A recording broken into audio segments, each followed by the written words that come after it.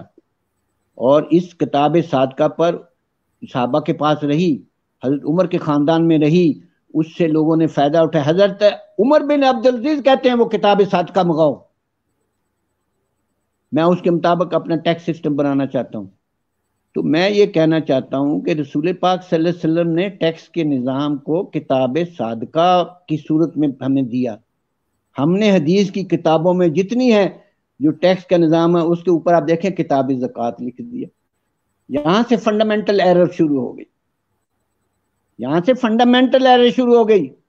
رسول پاک اپنے ہاتھ سے ٹیکسز کو لکھ کے بتاتے ہیں، ربع، عشر، نصف عشر، عشر، خمس، یہ 2.5%، 5، 10، 20 یہ جو ہیں اس کو وہ صدقات کہتے ہیں.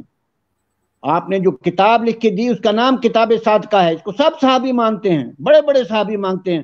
ہم رسول پاک کی یہ ٹیکسز کی کتاب کے عنوان کتاب صادقہ کو کتاب زکوٰۃ میں کیسے کنورٹ کر سکتے ہیں؟ کسی میں ہمت ہے؟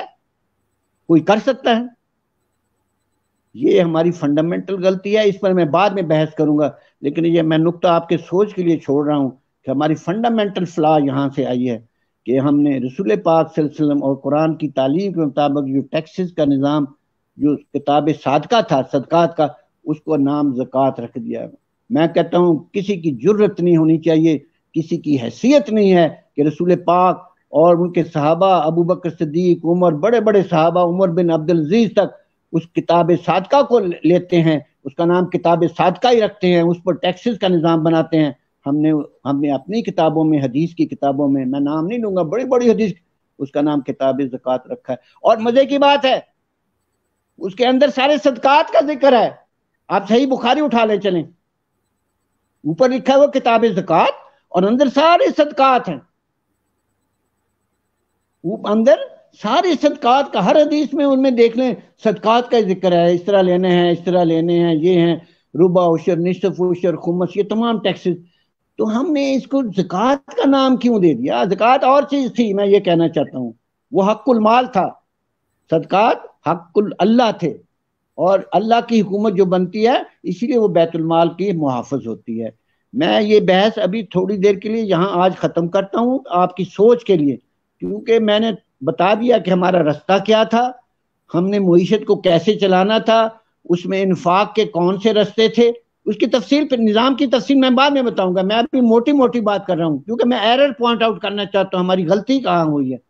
تو بیسک انفاق ہماری صدقات اور زکوٰۃ تھی، لیکن ہم نے صدقات کو نام زکوٰۃ دے دیا، میری بات سن لیں، اور جو اصل صدقات تھے اس کو نفلی صدقات بنا دیا. آج پاکستان میں، دنیا میں سب سے بڑی قوم جو نفلی صدقات دے رہی ہے وہ میرا خیال ہے مسلمان ہے پاکستان کے. لیکن گورنمنٹ کو ٹیکس نہیں دینا جو اصل صدقات تھی، اس کا نام کیونکہ ہم نے زکوٰۃ رکھ دیا ہے، وہ تو دینا ہی نہیں. ایکچولی وہ اصل صدقات تھے. یہ نفلی صدقات جو ہیں میں اس کو برا نہیں سمجھتا، بہت اچھی بات ہے پاکستانیوں کی. لیکن حضرت ابو بکر صدیق کے اس کلام پر میں بات کرتا ہوں کہ جب آپ خلافت چھوڑ کر موت کے قریب پہنچے اور آخری وقت تھا، تو حضرت عمر کو بلا کر نصیحت کی، آپ کا نفل قبول نہیں ہوتا جب تک فرض ادا نہ ہو. آپ رات کو 1000 نمازیں نفل کی پڑھ لیں، لیکن صبح فرض اور رات کو فرض نہ پڑھیں، آپ کے وہ نفل قبول نہیں ہیں. ہماری امت کے نفلی صدقات تو بہت ہیں، بہت زیادہ ہیں، میرے خیال میں یہ قبول نہیں ہو رہے، کیونکہ امت اور غریب سے غریب ہو رہی ہے، کیونکہ ہم نے فرض صدقات کو چھوڑا ہوا ہے. میں یہاں بات کو ختم کرتا ہوں. اگلے لیکچر میں وہ نظام کی بات کروں گا کہ سرکولیشن آف ویلتھ کیسے ہوتی ہے. اشارہ دے دیتا ہوں کیونکہ میں نے بتایا کہ حق جو ہیں ایک اللہ کا حق ہے اور ایک مال کا حق ہے. تو قرآن میں اموال میں 3 حق بتائے گئے ہیں، حق معلوم، حق للسائل، حق المحروم. حق المعلوم صدقات ہے، میں اشارہ دے رہا ہوں. حق المحروم زکوٰۃ ہے، اور حق السائل جو آپ کی اپنی محنت کا ہوتا ہے. آپ دیکھیں نا، بکرا قربانی کرتے ہیں 3 حصے نہیں کرتے، ایک حصہ غریبوں کا جس کو داؤد میں کہا یہ صدقات، وہ صدقات کا ہے. ایک آپ کا حق ہے جو آپ گھر میں رکھتے ہیں، ایک آپ اپنے معاشرے میں، عزیزوں میں، ارد گرد تمام معاشرے میں تقسیم کرتے ہیں. یہ محروم طبقات کے اس زمرے میں آتا ہے. تو میں یہ صرف ابھی آپ کو اشارہ دے رہا ہوں کہ دولت کی سرکولیشن جب آپ نے چلانی ہے یہ 3 سمتوں میں چلائیں گے انشاءاللہ. اس میں صدقات بھی آ جائیں گے, زکوٰۃ بھی آ جائیں گے, صلہ رحمی بھی آ جائے گی. تو لیکن یہ بات غور کر لیں, جو ہم نے غلطی کی ہوئی ہے اس کی وجہ سے ہمارا نظام ٹھیک نہیں ہو رہا. ہماری جتنی حدیث کی کتابیں ہیں ان میں جو صدقات کے نظام ہے اس کا نام کتاب صادقہ ہونا چاہیے تھا, کتاب زکوٰۃ نہیں ہونا چاہیے تھا, کیونکہ وہاں پھر ہماری انڈرسٹینڈنگ مس انڈرسٹینڈنگ ہو جاتی ہے. ہمیں پتہ نہیں لگتا کہ زکوٰۃ کہاں استعمال کرنی ہے. ہم وہ صدقات کو زکوٰۃ کا نام دے کر اور اصل صدقات کو نفلی صدقات بنا کر کرتے ہیں. کرتے تو بہت ہے, پاکستان میں نفلی صدقات تھوڑے ہیں, یہاں کوئی بھوکا نہیں مرتا.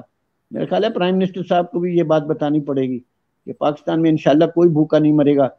یہاں اتنی دولت پیدا ہوتی ہے, اتنی گندم, چاول, گنا, چینی, دالیں, پھل, کہ آپ کے 1 سال کی پیداوار 2 سال کے لیے کافی ہے. 1 سال کی پیداوار 2 سال کے لیے کافی ہے, صرف سمگلنگ کو روکیں اور ذخیرہ اندوزی کو روکیں.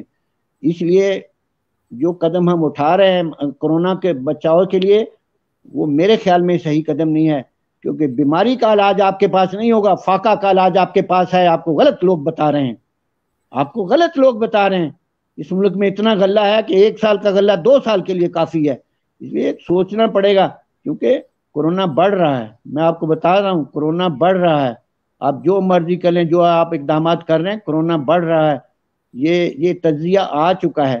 یہ جو ہمارے نرمی کے اقدامات ہیں ہمیں شروع میں اصل میں سختی کرنی چاہیے تھی, جو میرا خیال ہم میدان چھوڑ چکے ہیں. اب اللہ ہی ہمارا حافظ ہے. میں آگے نہیں کچھ بات کرنا چاہتا, لیکن یہ ضرور پوائنٹ آؤٹ کروں گا کہ ہم غلط سمت کی طرف جا رہے ہیں کورونا کو ڈیل کرنے کے لیے, اور اس میں احتیاط کریں. میں سپریم کورٹ کا بہت ادب کرتا ہوں, لیکن میں میری بات سن لیں, میں ان کے ایک بات سن لیں. آپ کو چوڑیوں اور کپڑوں کی ضرورت نہیں ہے. ہر گھر میں بہت چوڑیاں ایک لیبارٹری میں ایک لیب میں پڑے ہیں. اس وقت آپ نے لوگوں کو بچانا ہے. یہ کھیل بند ہونا چاہیے. عورتوں بچوں کا جا کر وہاں مکس اپ ہوتے ہیں اور کورونا پھیلاتے ہیں. کس گھر میں ایک وارڈروب میں 100 جوڑے نہیں ہیں؟ کس غریب کی عورت کے گھر میں 10 جوڑے نہیں ہیں؟ اور اگر ایک عید پر آپ نہیں پہنیں گے تو کیا ہوا؟ یہ غلط بریفنگ دی گئی ہے سپریم کورٹ کو. میں یہ آپ کو بتا دیتا ہوں, اس سے بہت بڑے مسائل پیدا ہوں گے. اچھا, باقی یہ تو نقطہ دوسرا تھا, کیونکہ یہ بحث آ رہی ہے تو میں نے ذکر کر دیا, خوراک کا بھی ذکر کر دیا. تو معیشت کی سرکولیشن ایسی ہے کہ اسلام میں کوئی بھوکا نہیں مرتا, کیونکہ رسول پاک نے کہا اگر آپ کا پڑوسی بھوکا ہے تو پھر آپ کفر کی حالت میں چلے جاتے ہیں. ہمیں تو اتنا بتایا گیا ہے. یہاں انشاءاللہ مسئلہ نہیں ہے. ہماری بہت ساری آرگنائزیشن کام کر رہی ہیں جو ابھی نہیں, کورونا سے پہلے بھی لوگوں کے انتظام کر رہی ہیں. آپ کو پتہ ہی ہے کتنے لوگ سوشل نیٹ ورک میں کام کر رہے ہیں پاکستان میں, کتنی آرگنائزیشن ہیں. انشاءاللہ ہمیں ان کو استعمال کرنا چاہیے تھا. مسئلہ کوئی نہیں ہے. سرکولیشن, یہ دولت, یہ بھوک سے کوئی نہیں مرے گا, میں یہ بتانا چاہتا ہوں, کیونکہ اسلام میں سرکولیشن ویلتھ اتنی خوبصورت ہے کہ رسول پاک صلی اللہ علیہ وسلم نے کہا, معاذ, آخری بات کہتا ہوں, جب معاذ بن جبل کو یمن بھیجا کہ ان امیروں سے صدقات لے لینا اور غریبوں میں تقسیم کر دینا. انما الصدقات للفقراء مساکین. ہمارا مسئلہ پتہ کیا ہے؟ یہ جو فقراء مساکین پہلے آتے ہیں اور بعد میں دوسرے آتے ہیں. ہم نے بعد میں دوسروں کو دیتے ہیں, فقراء مساکین کو چھوڑا ہوا ہے. آپ کے مستقیم زکوٰۃ میں سب سے پہلے فقراء مساکین ہیں. اس لیے اس بات کو یاد رکھیں, اس ملک میں کوئی بھوکا نہیں مرے گا. جزاک اللہ بالخیر. میں نے کچھ پوائنٹ چھوڑے ہیں, تفصیل میں نظام کی بعد میں بتاؤں گا. جی. اچھا رئیس صاحب, اسلامی اقتصادی نظام کی بات ہو رہی ہے, تو چونکہ پاکستان فلاحی ریاست ہے, تو اس فلاحی ریاست میں عوام کو آئینی, قانونی اور جمہوری حقوق مل رہے ہیں. کہاں تک آپ مطمئن ہیں؟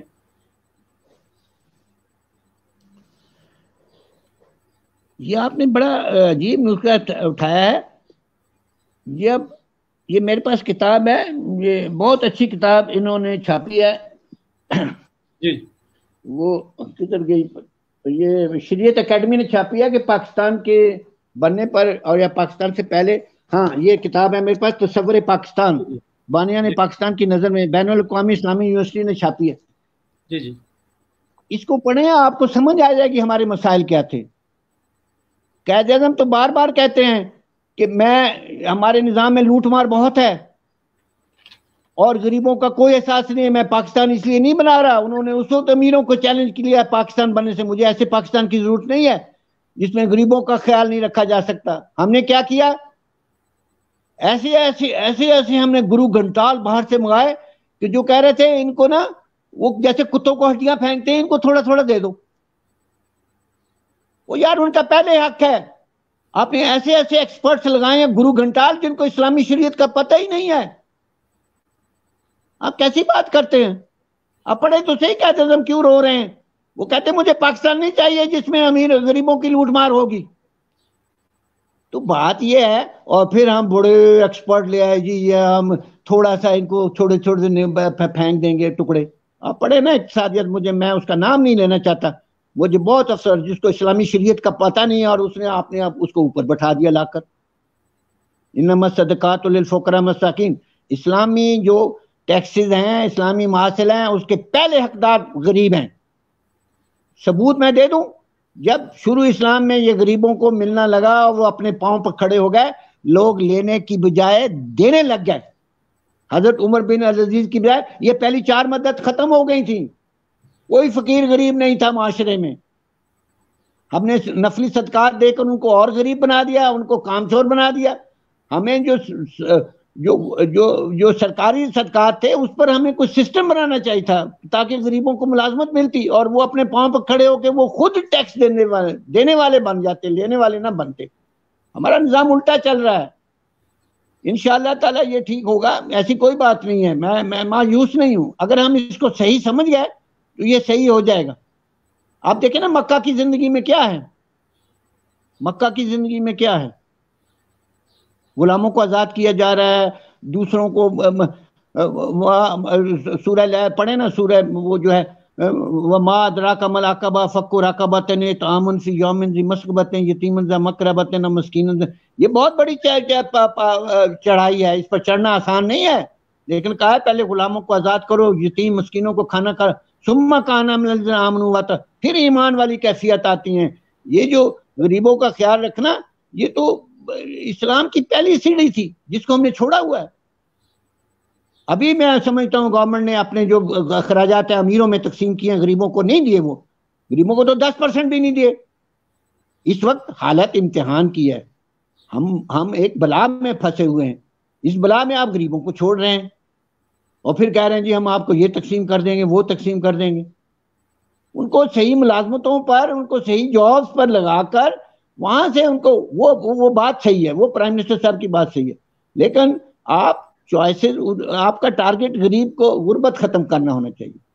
آپ کا ٹارگٹ غربت, تاکہ وہ اپنے پاؤں پر کھڑا ہو کر خود دینے والا بن جائے, لینے والا نہ ہو. ابھی تک ہم نے کوئی ایسا نظام نہیں بنایا جس میں یہ سلسلہ. آپ دیکھیں نا غربت زیادہ سے زیادہ ہوتی جا رہی ہے.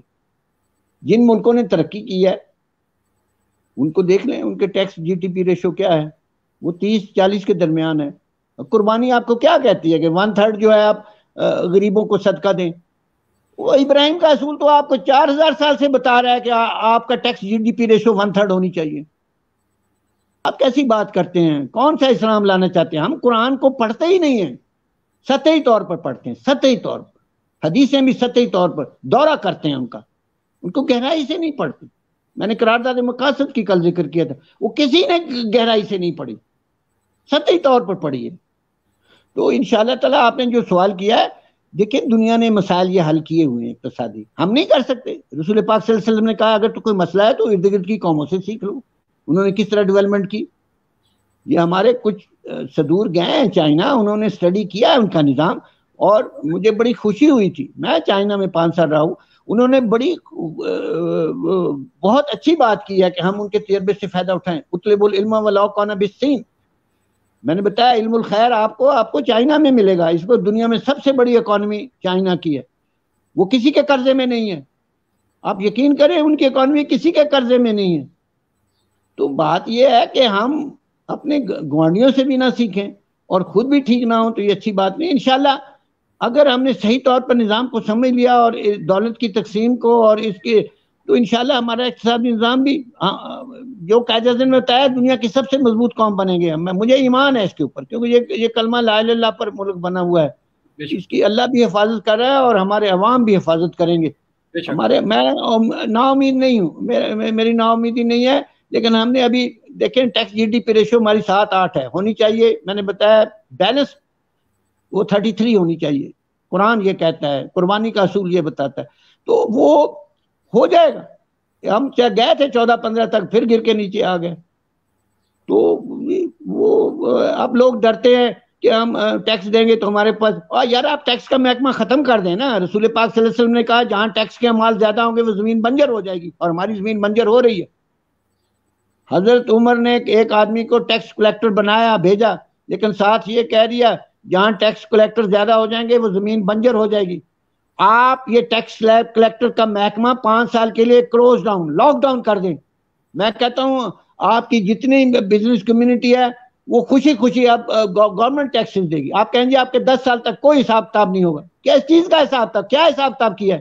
جتنا یہ ریکوری کرتے ہیں اس سے زیادہ تو یہ چوری, ان کی تنخواہوں میں, اور چوری اور ڈکیتی میں زیادہ. کس کو نہیں پتا؟ ان غریبوں کو, بیچارے کاروباری لوگوں کو انہوں نے ڈبل کھاتوں پہ مجبور کیا ہوا ہے. یہ کس نے کیا ہے؟ وہ تو نہیں کرنا چاہتا. وہ تو آپ کی جو شہروں کی وہ ہیں, ان کی انتظامیہ ہے جو یہ کاروباری لوگوں کی, وہ کہتے ہیں جی آپ ذرا ٹیکس کلیکٹر کو پرا کر دیں, ہم ڈبل ٹیکس دینے کو تیار ہیں. آپ اس کو کیوں نہیں عمل کرتے؟ یار آپ لوگوں کو سسٹم میں لائیں. ہم سسٹم سے باہر کام کر رہے ہیں. نفلی زکوٰۃ اس کا فائدہ کوئی نہیں. سسٹم میں آنا پڑے گا اپنے مغل صاحب. سسٹم وہی ہے کہ ٹیکسز آپ گورنمنٹ میں دیں, پھر آپ ان بیماریوں سے بچ جائیں گے, بے ایمانی سے بچ جائیں گے, فراڈ سے بچ جائیں گے, کرپشن سے بچ جائیں گے. آپ کا نظام اصلاح کی طرف آنا شروع ہوگا. میں نہیں سمجھتا ہماری انکم ٹیکس ڈپارٹمنٹ کوئی کام کر رہی ہے, کوئی کام نہیں کر رہی ہے. اس میں چند ایک لوگ آپ رکھ لیں 5%, اور لوگوں کا حساب کتاب بند کریں, 10 سال کے لیے بند کر دیں. آپ دیکھیں گے آپ کی اکانومی کتنی جاتی ہے, آپ ٹیکس ریٹ کتنا ہائی ہوتا ہے. یہ مذاق اس قوم سے ختم ہونا چاہیے. میں پھر حضرت عمر کی وہ بات بیان کروں گا, جہاں ٹیکس کلیکٹر زیادہ ہو جائیں گے وہ زمین بنجر ہو جائے گی. جزاک اللہ بالخیر. اچھا رئیس صاحب, بات یہ ہے کہ آپ نے ٹیکس کے حوالے سے بات کی ہے, تو بانی پاکستان قائد اعظم محمد علی جناح نے بھی اسٹیٹ بینک میں اپنی تقریر کے دوران اسلامی نظام لانے کی بات کی تھی. تو جی یہ کہاں تک اس پہ عمل پیرا ہو سکے ہم بینگ اے پاکستانی؟ کوششیں تو ہوئی ہیں, اسپیشلی میں کہوں گا ضیاء الحق صاحب کے زمانے میں ہوئی ہیں. باقی تو گورنمنٹیں, میں نے کل بتایا تھا, آپ کے اعمال اگر خود کاروبار میں لگ جائیں گے تو ذاتی مفاد تو قومی مفاد تو پیچھے ہو جائے گا نا, اس کو تو منع کیا گیا ہے. ایسے لوگوں کو کھائیں. تو یہ ہماری جو سیاسی حکومتیں ہیں انہوں نے کوئی کام نہیں کیا, زیرو زیرو زیرو. اگر تھوڑا سا کام کی طرف احتیاج تھا تو وہ جنرل ضیاء کے زمانے میں اکانومی کو فرض کے سود سے پاک کرنے کی کوشش کی. وہ سود کے فیصلہ بھی ہو گیا, دوبارہ چلا گیا. میں بھی وہاں جاتا رہا شریعت کورٹ میں, وہاں کچھ بھی نہیں ہوا. اصل میں ہم نے لوگوں کو غلط طریقے پہ لگا دیا ہے اور کہا کہ سود قرآن میں ڈیفائنڈ نہیں ہے. ذالک الکتاب لا ریب فیہ, اس میں تو کوئی شاکی کسی بات پر شک آپ کیسے کر سکتے ہیں؟ خدا کہے کہ ربا جو ہے اللہ رسول سے جنگ ہے اور ربا کو قرآن میں ڈیفائن نہ کرے, تو یہ پھر کتاب کیا ہوئی؟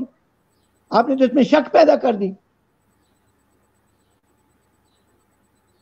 یار ربا قرآن میں ڈیفائنڈ ہے. یہ جو انفاق آپ دو کرتے ہیں نا, صدقات اور زکوٰۃ کا صحیح, اس سے ربا الفضل اور ربا النسیہ ختم ہو جاتا ہے. سیدھی سی بات ہے. یمحق الربا ویربی الصدقات, سورہ بقرہ میں پڑھ لیں آپ. یمحق اللہ ربا ویربی الصدقات, اللہ ربا کو مٹاتا ہے اور صدقات کو بڑھاتا ہے. جب آپ صدقات دیتے ہیں تو ربا مٹنا شروع ہو جاتا ہے.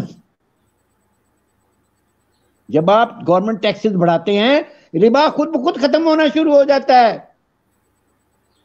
ربا کی اور کوئی تعریف نہیں ہے. ربا صدقات کا الٹ ہے. قرآن نے یہ ڈیفائن کر دیا. اس کے بعد کون سی ڈیفینیشن آپ کو چاہیے؟ میں ثبوت دے دوں آپ کو. اگلا جی بس سیدھی سی دنیا میں دیکھ لیں, جن ملکوں میں ٹیکس ریٹ 30-40 کے درمیان میں ہے, وہاں سود کا ریٹ کیا ہے؟ 1% 2%. ٹھیک ہے نا, ٹھیک ہے نا. اور ہمارے ملک میں اگر ٹیکس جو کلیکشن ہے جی ڈی پی 7% ہے تو ربا کا ریٹ 13, 14, 12. آپ کو دنیا بتا رہی ہے کہ جب آپ ٹیکسز کا نظام صحیح کرتے ہیں ربا خود بخود ختم ہونا شروع ہو جاتا ہے. یہ ثبوت ہے یمحق الربا ویربی الصدقات کا. اس کے علاوہ اور کوئی ضرورت نہیں ہے. ہمارے لیے حتمی کتاب قرآن ہے. آپ ادھر ادھر سے چیزیں اکٹھی کر کے اپنے آپ کو جال میں پھنسا لیتے ہیں. آپ نے ربا پر میری بات کرا دی, میں نے یہ بات بعد میں کرنی تھی.